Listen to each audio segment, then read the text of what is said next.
All right, so let's take a look at some of these examples that we have for our chapter 9 and 10 problems. So we'll start here with the first one, looking at some kids playing on a seesaw. So this is a simple example of a statics problem.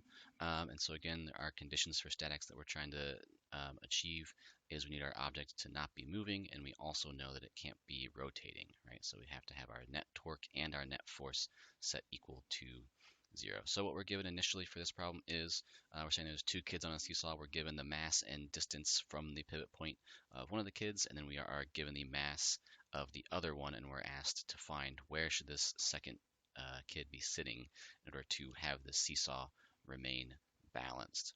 Okay, so yeah, so again, for these statics problems, we're trying to get net torques equal to 0 and net forces equal to 0. So what does that look like in this case? Well, let's first start by thinking about what our individual torques are going to be on this seesaw. Anytime you have a force, it's possible that you could have a torque as well with it, depending upon exactly where and at what angle this force is being applied. So if we remember right, for our torque from an individual force, we can say that we have this formula here. We have our torque from an individual force is going to be the torque times R times F times sine of theta. So the F is pretty simple, right? When you have some force being applied on some object, that's the force that we want to know, right? We have the magnitude, we have the direction of that we need to pay attention to. This R and the sine theta are a little bit trickier to explain, a little bit trickier to see, but if I draw it this way, it'll be a little bit easier to visualize. So let's take a look at what are all of our forces acting on the seesaw. Of course, we have the force of gravity from each of the two children pulling down on the seesaw. There is also this third force here. I didn't draw it in. It's not going to apply a torque though. We have this force from the pivot point itself trying to hold the seesaw up, right? So in this case, if we pick our pivot point to be, and we'll see why picking our pivot point is important here in the next couple examples. So if we have our pivot point be the actual just physical pivot point of the seesaw where this thing is going to rotate around, the only two forces that are going to apply torques are the two kids sitting on the seesaw itself, right? Again, this pivot point will apply a force, but if you're to calculate what the torque from it would be, right, here's your pivot point here. Here's where the force is being applied. The distance from the pivot point to the force is 0, and so the torque will also be 0, right? Because this R to that one would be 0. However, these kids sitting away from the pivot point will each apply a torque on the seesaw. So let's look at the first one. We know the mass, we know the distance, right? So which direction is the force acting? The force is acting straight down. So how do we figure out then what is this angle between R and F? So again, what R represents is it is going to be a vector quantity. It's going to describe the vector position of where this force is being applied relative to the pivot point itself, right? So in this case, if I have this one kid with mass 1 sitting here on this right side of the seesaw, the force is going straight down. This R is going straight to the right. So the angle between this R and this F, as we can see, is a right angle, right? So the sine of theta, this is again the angle you want is the angle between R and F. In this case, our angle between R and F must be 90 degrees, and so the sine of that angle will just end up being 1. So the torques in this case will be very easy to calculate, but it's good that we explicitly go through this idea of figuring out drawing your position vectors to each of your forces so you can quickly see what angle is going to be, what the angle between each R and F will be. Okay, so now when we go to balance out these torques, what do we mean by that? We just have the net torque equaling 0. So torques, again, they're kind of like these rotational forces that we have. They're going to try and spin our objects, in our cases, either clockwise or counterclockwise, right? So if we look at this, you can see obviously the kid on the right is trying to spin this seesaw clockwise, right? And the kid on the left is trying to spin this seesaw counterclockwise, right?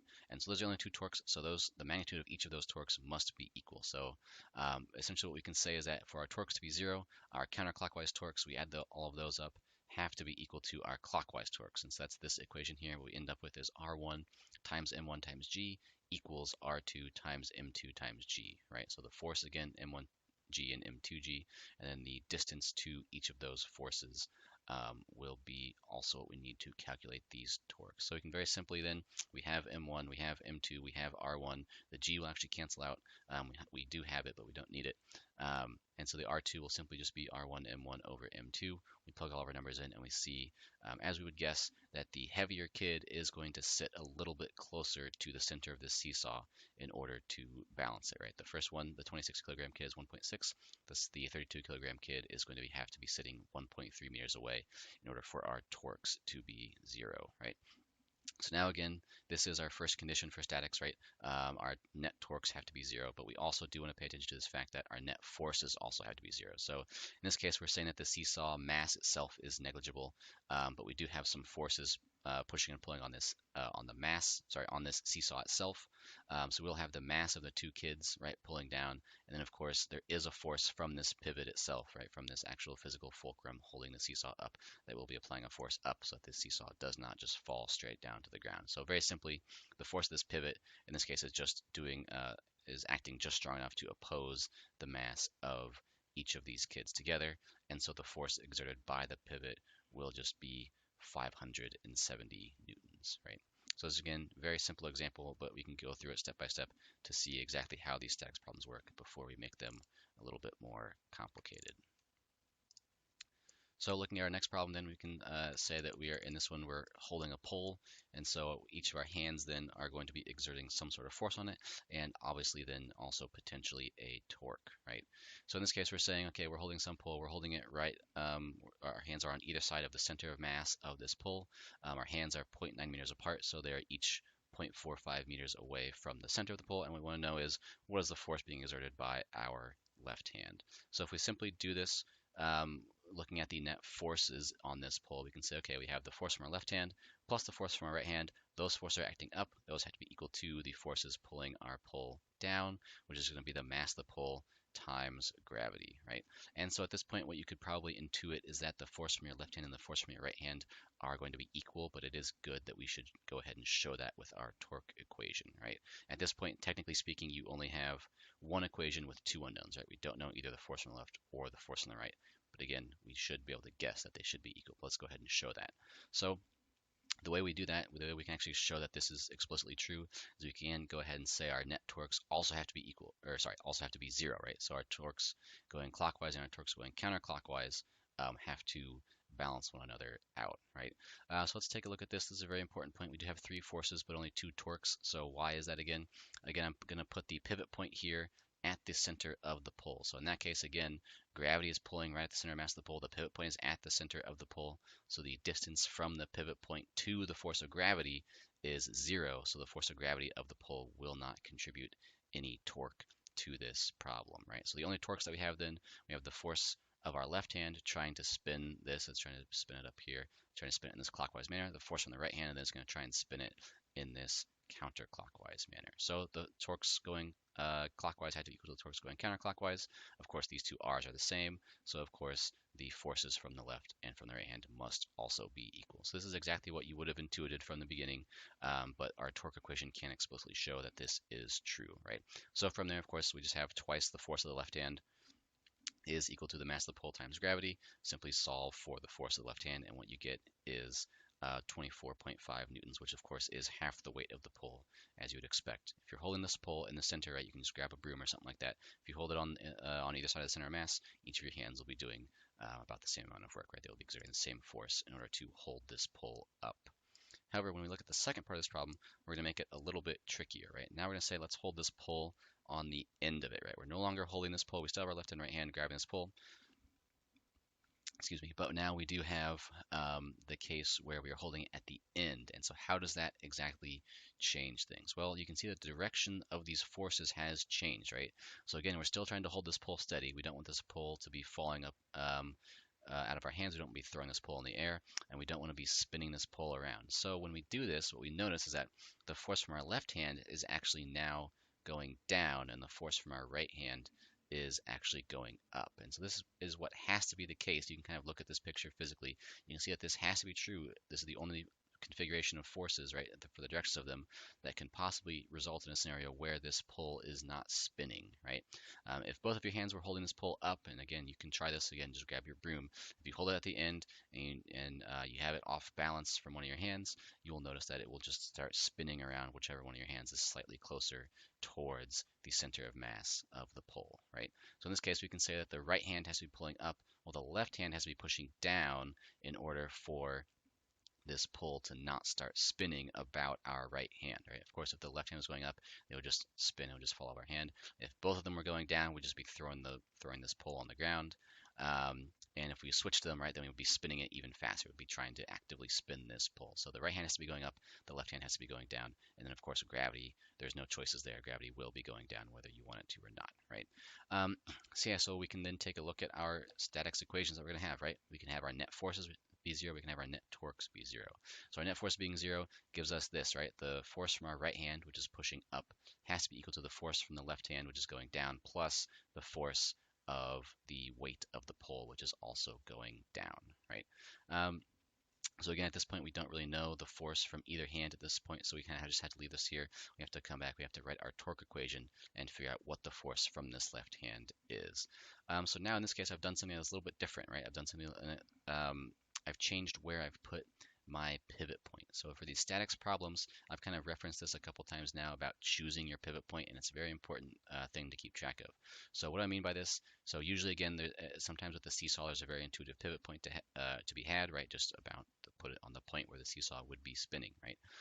In this case, though, and this is true for all statics problems, you can actually, as long as your object is in static equilibrium, you can pick a pivot point anywhere along the object that you want. So in this case, what I've done is I've chosen a pivot point at the right hand. So now what I'm saying is my left hand will apply a torque and gravity will apply a torque, but my right hand will not, right? So I'm basically, when I pick this pivot point, I get to pick which one of my forces does not show up in my torque equation, right? So that just kind of makes things a little bit easier for me. So again, picking the right pivot point, there's usually a pretty good intuitive spot to pick it from, but you do want to kind of pay attention to which pivot point you pick because it can make your equations a little bit simpler, right? If your object is actually spinning, if it's actually rotating about some point, then you cannot do this. But for statics cases where your object is in static equilibrium, when you have your net forces are 0, your net torques are 0, you can pick anywhere on that object. In this case, our object of interest is the pole, right?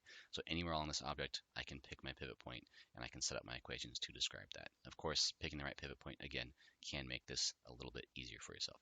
So if I pick the right hand to be my pivot point, now I have torques from my left hand and torques from gravity, right? So I have the distance to my left hand times the force from my left hand is equal to the distance to from the center of mass to where, sorry, the distance to the center of mass from my right hand, right? So the force from my left and the force from my right is the distance from my left hand and the distance for the center of mass is what I want, right? So I have RL times FL equals R times the center of mass times the weight of the pull.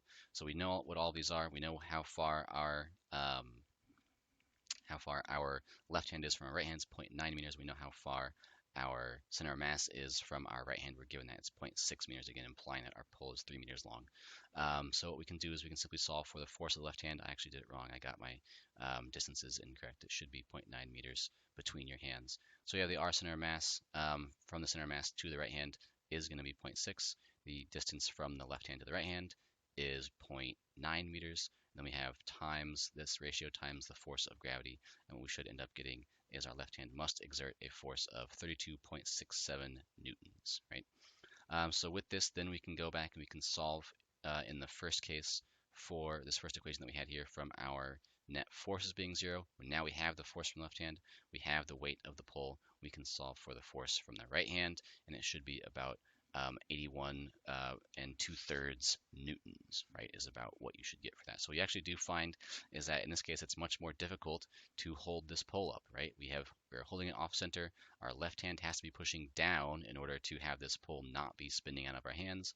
And so then now this means that since we have an extra force pushing the pole down, the force that our right hand has to exert to keep this up is much greater. And again, if you just get a broomstick out or something like that, you can do this very easily, right? If you hold it off center, if you try to hold it at one end, it does get more difficult to do that, right? The easiest spot to hold it is right around the center of mass. Okay, so let's look at this next problem that we have then. So this will be the most complicated statics problem that we do. This will be probably more complicated than I would put on a test. One of the first two would be like a good test problem though. This one, you have something on your homework that I think is somewhat similar to this, or about this level of difficulty, I guess I should say. This is another good example of a statics problem that really kind of illustrates why it's going to be important to pick the correct pivot point.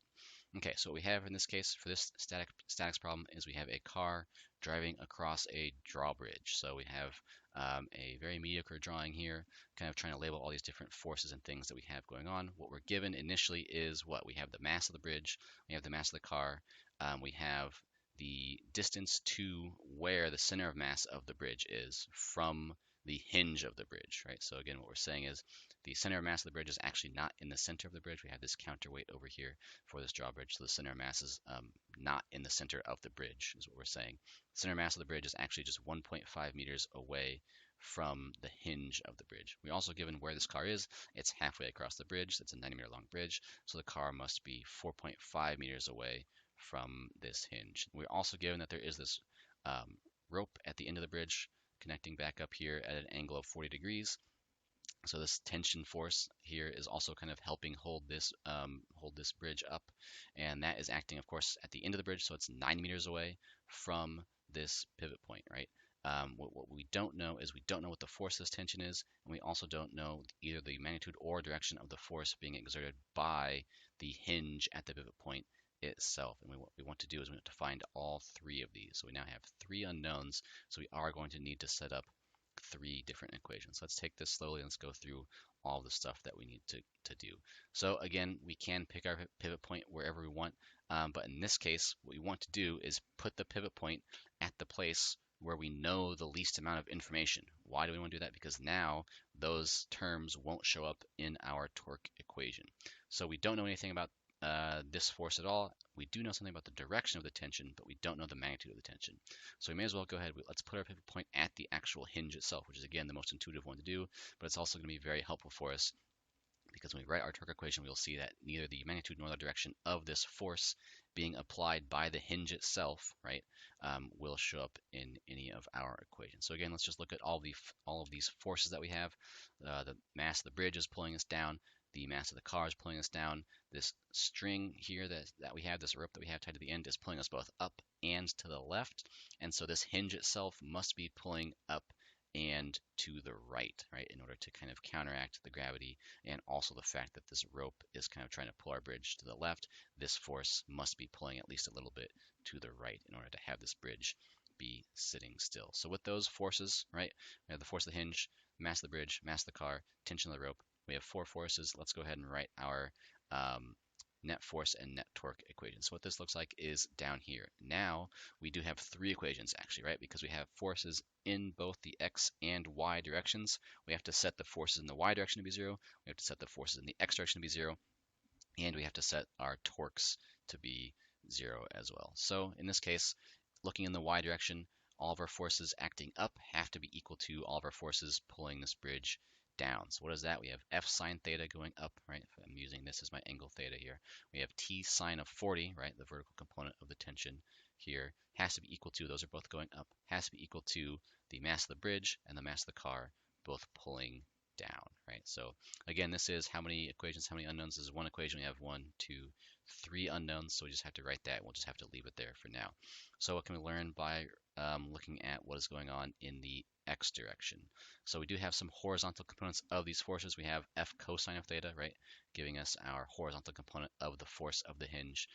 It has to be equal to t times the cosine of 40, So this tension is pulling the bridge to the left, so the force at the hinge itself must be pulling the bridge to the right a little bit. So these have to balance out. In this way, we have f cosine theta equals t cosine 40. So now we have another equation, but we still have these two unknowns here. And overall, we do have three unknowns with these two equations from the forces. So of course, where does the rest of our information come from? It's obviously going to come from looking at our net torques, which we know must also be 0. So in that case, what are our torques that we have acting on this bridge? If we put our pivot point at the hinge itself, there are only 3 torques. We have the mass of the bridge and the mass of the car trying to pull the bridge in this down, in this trying to spin it in this clockwise manner, and then we have the tension pulling up, trying to spin this bridge counterclockwise. So the counterclockwise torques must be equal to the clockwise torques, and so we end up with this. We have the distance to the center mass of the bridge times the mass of the bridge times gravity plus the distance to the car times the mass of the car times gravity is equal to the distance to the tension, right, times the tension force itself times sine of 40, right? And so what we're seeing again is we're ending up, we do have sine of 40. This is a 40-degree angle between this r and this t that we have, but also we can say, you can also think of it as it's r times the perpendicular component of the tension, right? It kind of gets you to the same thing, because of course if this rope were just pulling the bridge straight to the left, it would not apply a torque. So the fact that this rope has some sort of vertical component to the tension means that it will be applying a torque to this bridge, right? There has to be some perpendicular component between the distance to the force, between the position of the force and the force itself. Otherwise, there will be no torque applied. So what we get is this, right? So these are three equations, and now we do have 3 equations and 3 unknowns. And so you might be thinking to yourself, oh no, this algebra is going to get really nasty. But if you're really careful about this and you look closely, thank goodness we picked the correct pivot point, right? In our last equation, in our torque equation that we have, there's only one thing that we don't know. We don't know the tension, and that is it. So that's going to make things a lot easier for us. Let's go ahead, see what that is. If we solve for the tension, we can rearrange very simply, divide both sides by the distance to the tension and divide both sides by the sine of 40. And what we get is a tension force of about 13,200 newtons. So right away with this, then, this makes the problem much, much easier for us. We can now start going back. We have 2 equations, 2 unknowns, and we can start solving for my components of my force, right? The force from the hinge, this F here and this theta here that we still want. So looking at this second equation that we wrote, we can actually even figure out the x component of the force very, very quickly, right? We have F cosine theta equals T cosine 40. F cosine theta is, though, just F of x, right? It is just the x component of F. So the x component of F is T cosine 40, and this is going to be about 10,100 newtons. The y component we can similarly solve for from this first equation, right? Now we know the t, this y component, this f sine theta, this y component is the only thing that we don't know. We can plug in our t, and we can solve for f of y, right? We have mass of the bridge times gravity plus mass of the car times gravity minus t sine 40 equals about the vertical component of our force from the hinge is about 24,800 newtons. So then finally, of course, we can do our Pythagorean theorem and all that kind of stuff. We can do our trig. We can say that the force from the hinge must be acting with a force of about 26,800 newtons at an angle of about 68 degrees, right?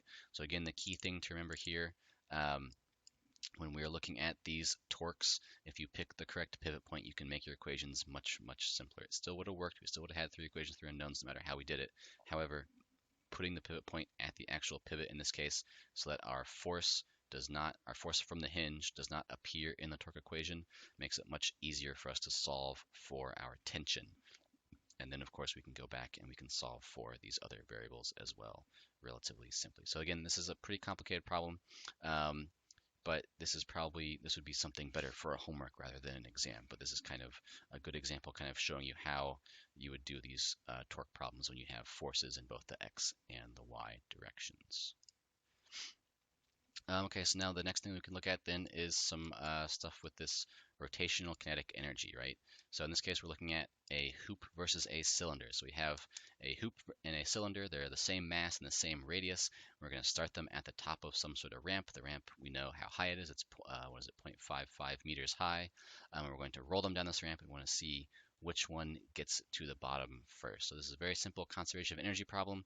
However, the trick is that we have these cylinders which are rolling without slipping, so we do have to keep track of that and all of the implications along with it. And again, our main concern here is which cylinder is going to be which rounded object, right? Either the hoop or the cylinder, which one's going to get to the bottom first and which one is going to be moving faster.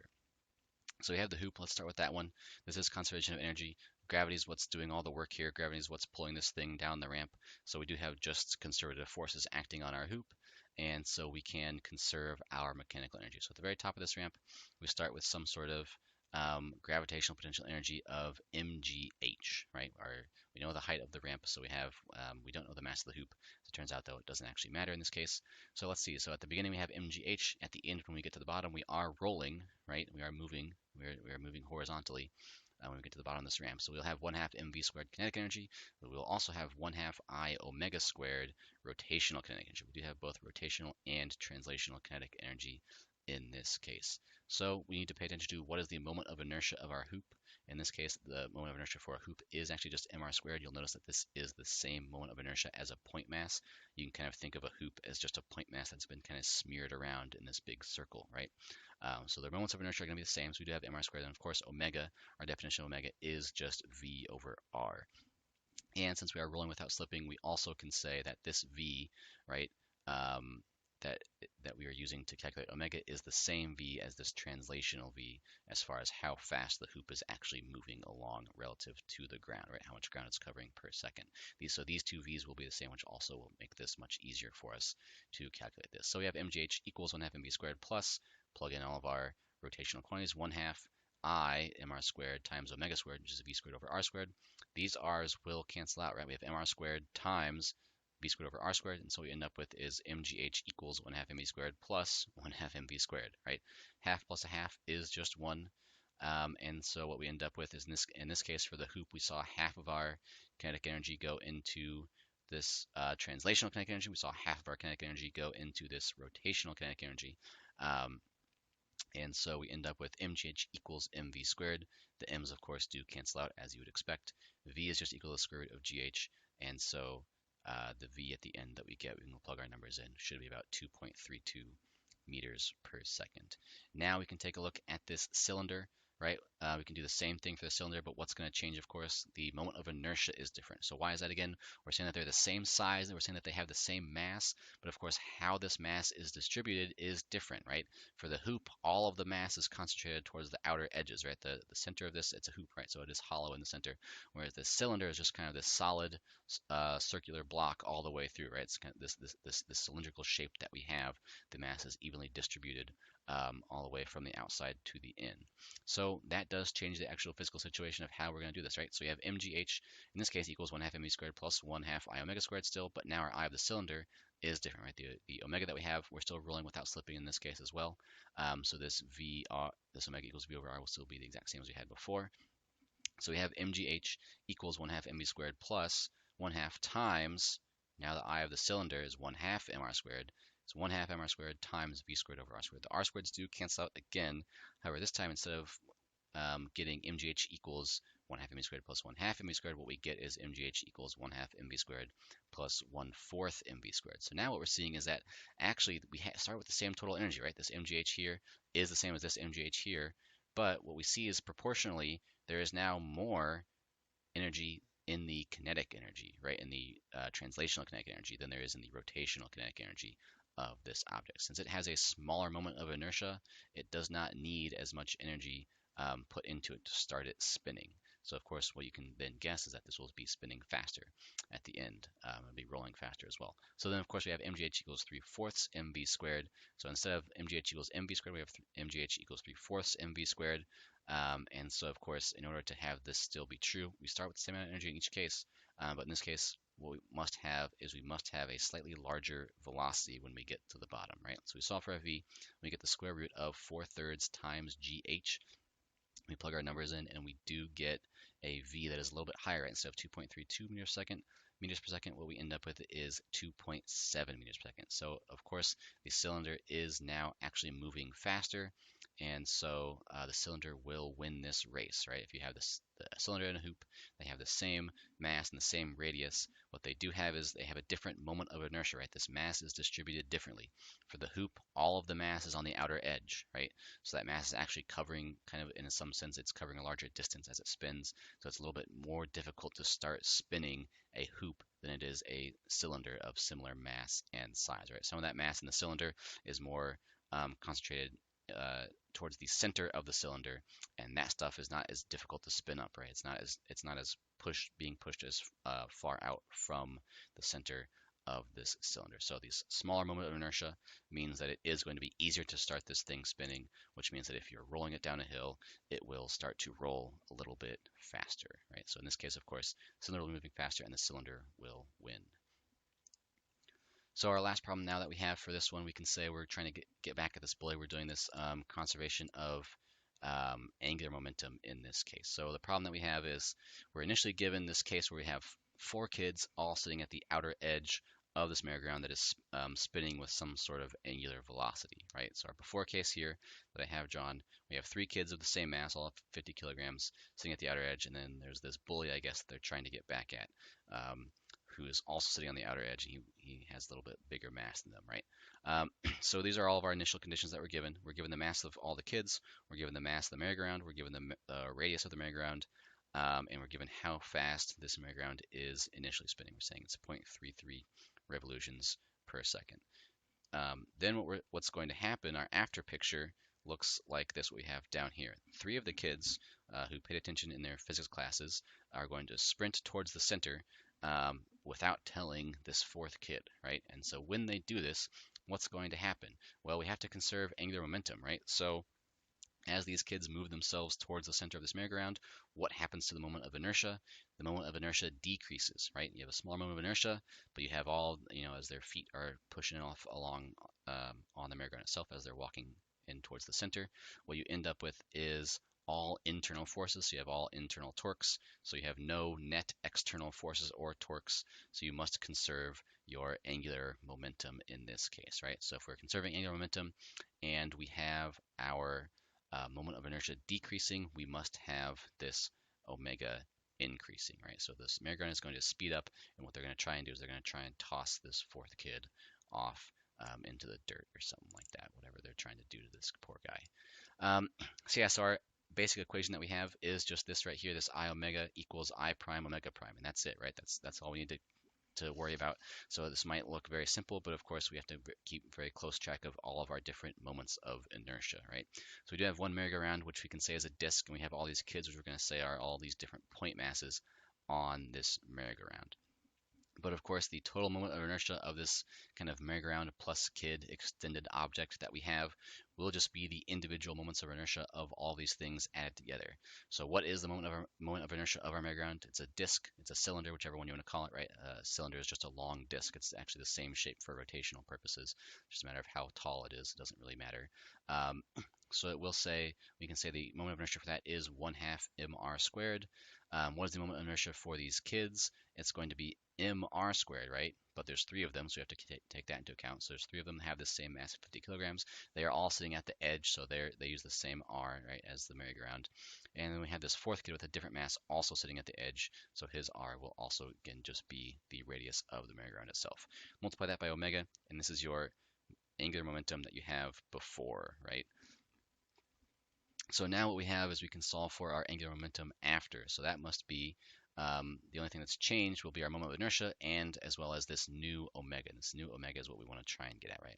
Ultimately, what we're trying to do is we're trying to find the centripetal acceleration experienced by the kid on the outer edge and see if maybe they're strong enough to try and withstand that, right? So what is our new moment of inertia? Well, the merry-go-round hasn't changed. That's still going to be 1/2 mr squared. But what has changed is where these 3 kids are. So we still have 3m times little r squared this time, right? So they were on the outside. They were on this outer edge, this 1.5 meters away. Now they have moved in to 1/10 the distance away from the center that they were before. They are now 0.15 meters away. So this actually will have a drastic effect on our overall moment of inertia, right? So we have 1/2 mr squared plus 3 times m times little r squared plus this other kid, this 4th kid who they're trying to pick on. He was the bully. I guess now he's the one getting bullied. He is still at the outer edge, so he still has mr squared, where r is just the radius of the merry-go-round itself, times our new omega, right? Our omega has to change. If our moment of inertia gets smaller, our omega has to get bigger.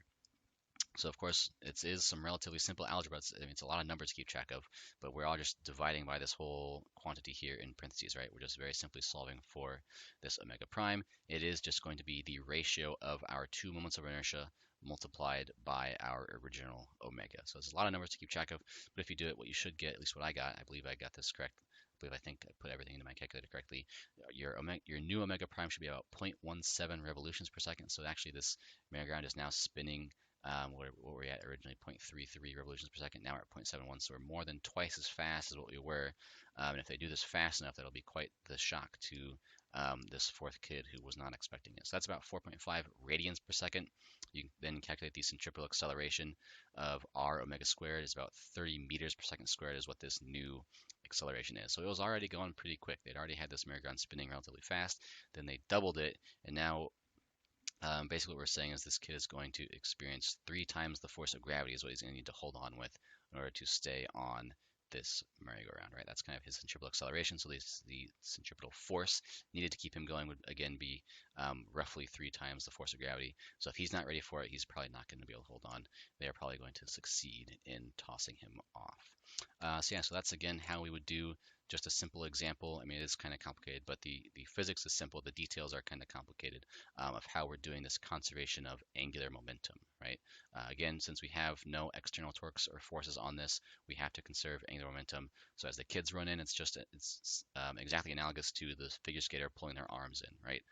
So when they do that, they will start, the whole system itself will start spinning faster in order to conserve that angular momentum.